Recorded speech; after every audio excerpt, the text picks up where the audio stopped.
Good morning, students. Today we are going to see the second part of the footprint without feet. We will take the review of other day's text.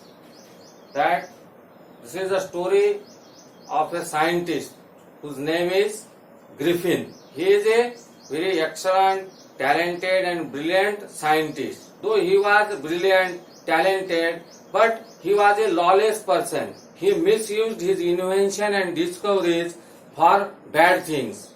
So, after inventing the drugs which makes him invisible, how did he rob the people? How did he misuse his invention? And what circumstances he has to face due to this misuse of his invention? We have seen in the first part that he had to wander like a homeless. He had to rob like a thief, and he was wandering in a chilly atmosphere in a very wintry season on the roads of the London without clothes. And you know that in London the temperature is goes in minus in winter season, in autumn season. So what was his condition? What may be his condition? You can imagine. Now we will see the second part of this story.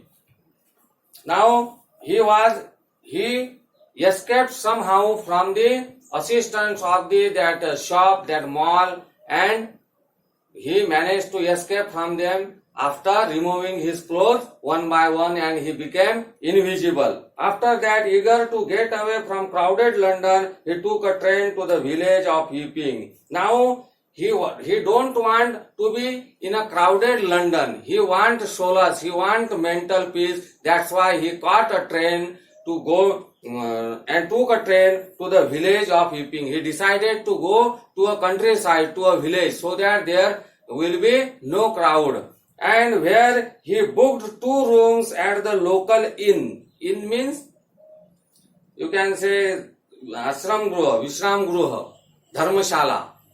And he had booked 2 rooms in an inn of that local room. The arrival of a stranger at an inn in winter was in any case an unusual event. And the people who was managing that inn, that dharmashala, they were astonished that nobody comes during the winter, because it is not the season when people come to countryside, because there is too much cold at that time. And a stranger of such uncommon appearance set all tongue wagging. Mrs. Hall, the landlord's wife, made every effort to be friendly, but Griffin had to desire to talk and told her, "My reason for coming to Epping is a desire for solitude." And Mrs. Hall, the landlady, who was the owner, who was managing that inn, she tried to be friendly with Mr. Griffin, but he talked and told her that I have come here for solitude, for menace, for peace of mind. Solitude means peace of mind, shanti ke liye. I do not wish to disturb in my work. Besides, an accident has affected my face. And you can see whatever part of his body is covered with clothes, that much only visible to others. Otherwise, his eyes and nose and all cheeks, it could not be visible for the people because they are not covered with the clothes. So he told that it is because of accident, my face is damaged, and that's why it could not be seen. Like that, he managed. Satisfied that her guest was an eccentric scientist, and in view of the fact that he had paid her in advance, and satisfied that lady, Mrs. Hall, she was satisfied to find that her guest is a scientist, an eccentric scientist, and he had paid in advance all the rents. Mrs. Hall was prepared to excuse his strange habits and irritable temper, but the stolen money did not last long, and presently Griffin had to admit that he had no more ready cash. And whatever money he had robbed, it did not last for a long time. Now his money has been finished. And now he admitted before that lady that I have no ready cash to give you. He pretended, however, that he was expecting a check to arrive at any moment, and he pretended, ढोंग करना, झूठ बोलना, and he was telling lies that a check is to be come to me and I will pay you after that. Shortly afterwards, a curious episode occurred. Very early in the morning, a clergyman and his wife were awakened by noise in the study. A clergyman means like a pujari, you can say, who works in a church.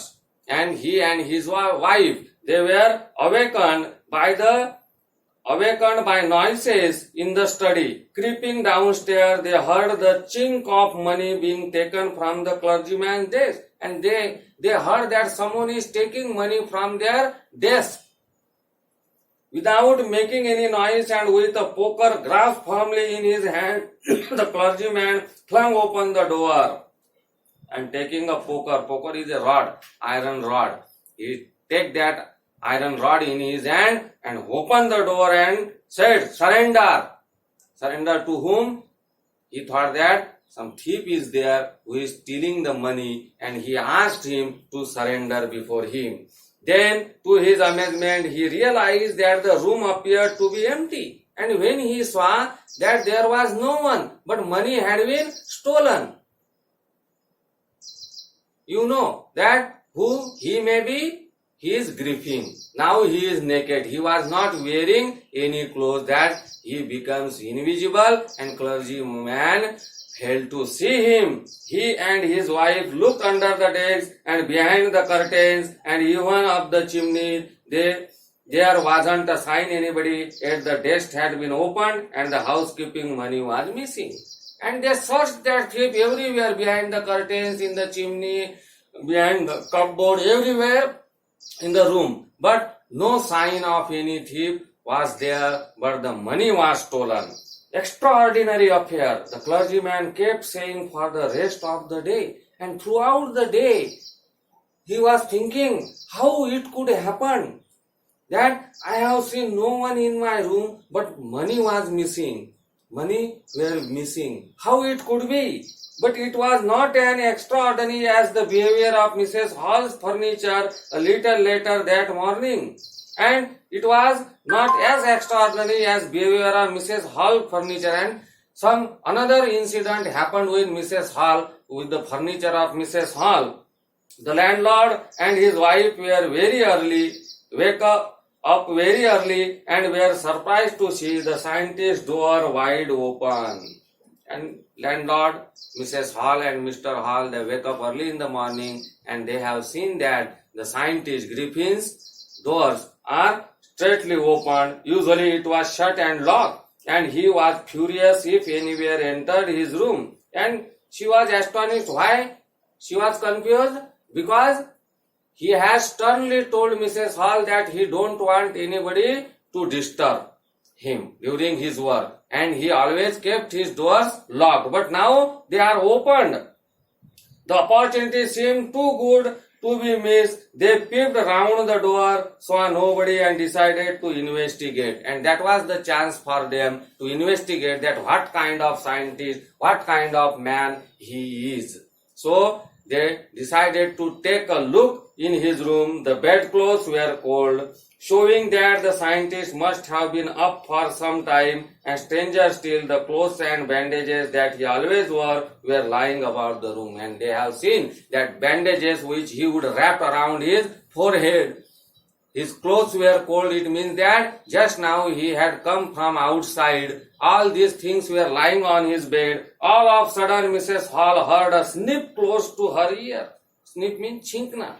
And she had seen that there was no one in the room, but suddenly she heard a snip in the room beside her. A moment later, the hat on the bedpost lifted up and dashed itself into her face. And she saw that the hat which was kept on the desk, someone has lifted it and thrown on Mrs. Hall's face.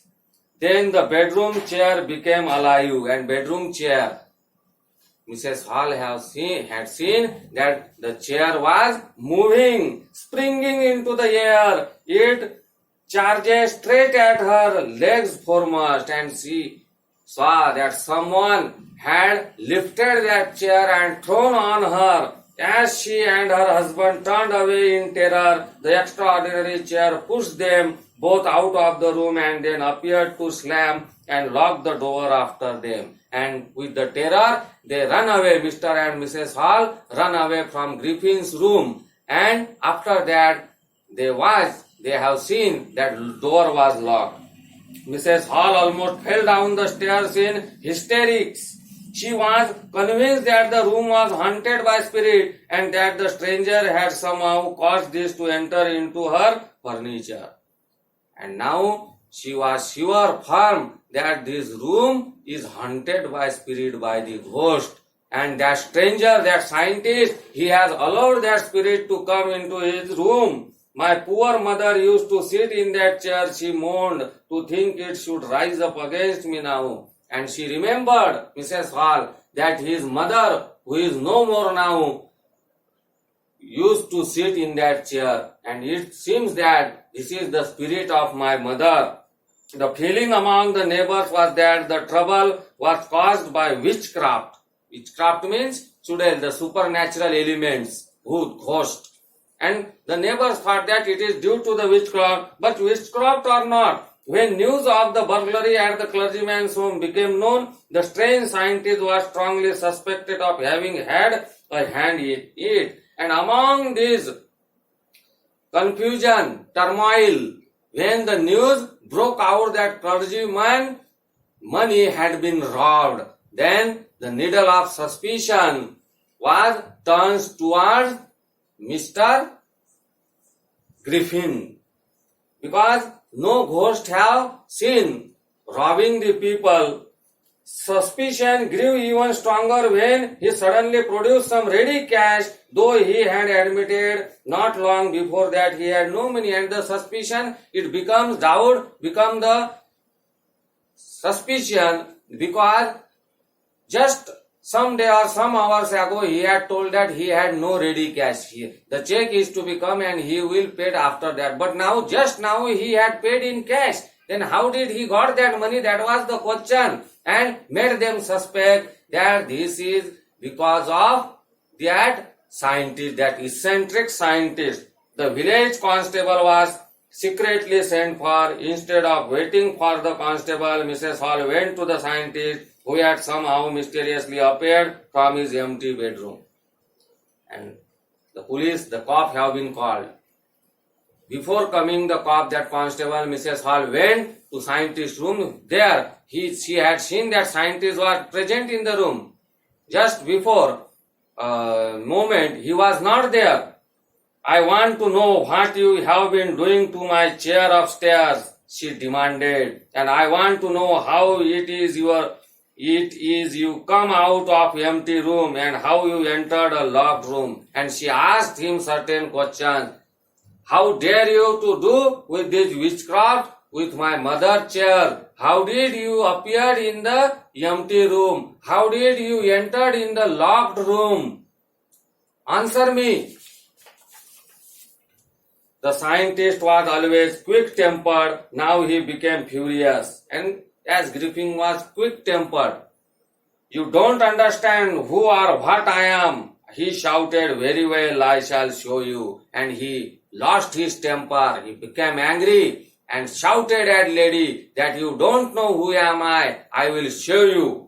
Suddenly, he threw off bandages, whiskers, spectacles, and even nose. It took him only a minute to do it. The horrified people in the bar found themselves staring at a headless man, and he removed all his costumes, that nose, spectacles, his shirts, all his clothes, and the people were watching the headless man. Mrs. Jeffers, the constable, Mr. Jeffers, the constable, now arrived and was quite surprised to find that he had to arrest a man without a head. First of all, he had removed that bandages and nose and clothes and spectacle, but he was wearing that pant and shirt and overcoat. But now that constable, Mr. Jeffers, he was confused that I have to arrest a man without head.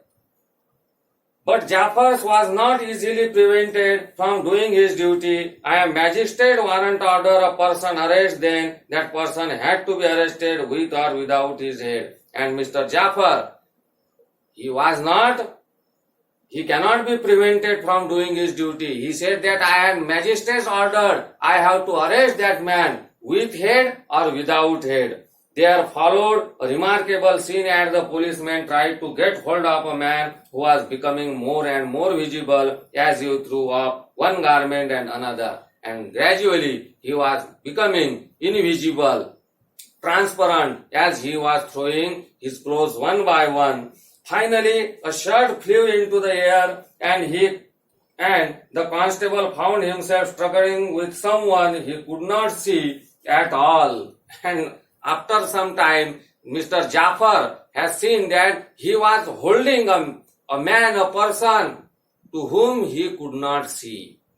Some people tried to help him but found themselves hit by blows that seemed to come from nowhere. Some people gathered there, they tried to help Mr. Jafar to catch hold of Mr. Griffin, but they were getting blows from coming nowhere. Blow means pune se marna.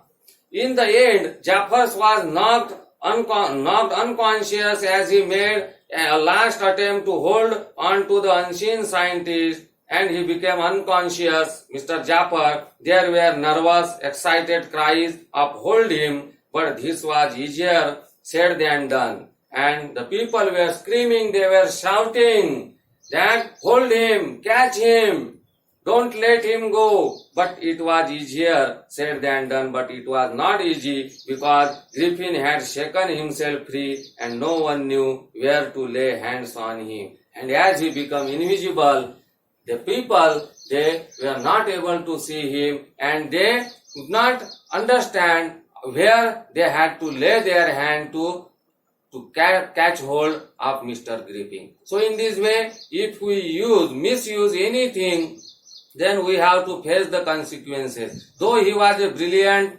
talented, excellent scientist, but what was his condition? He had to live a life of thief, a robber, a homeless, a wandering fellow. So I think that you might have understood this story. So you do your homework, this textual exercise, whatever questions have been given here, and I suggest you a novel, The Invisible Man by S.G. Wells. This is an abridged version of The Invisible Man, that is Footprint Without Feet. So if you read this novel, you can find it on web. It is very humorous novel. You can enjoy it. Okay, thank you. That's all for today.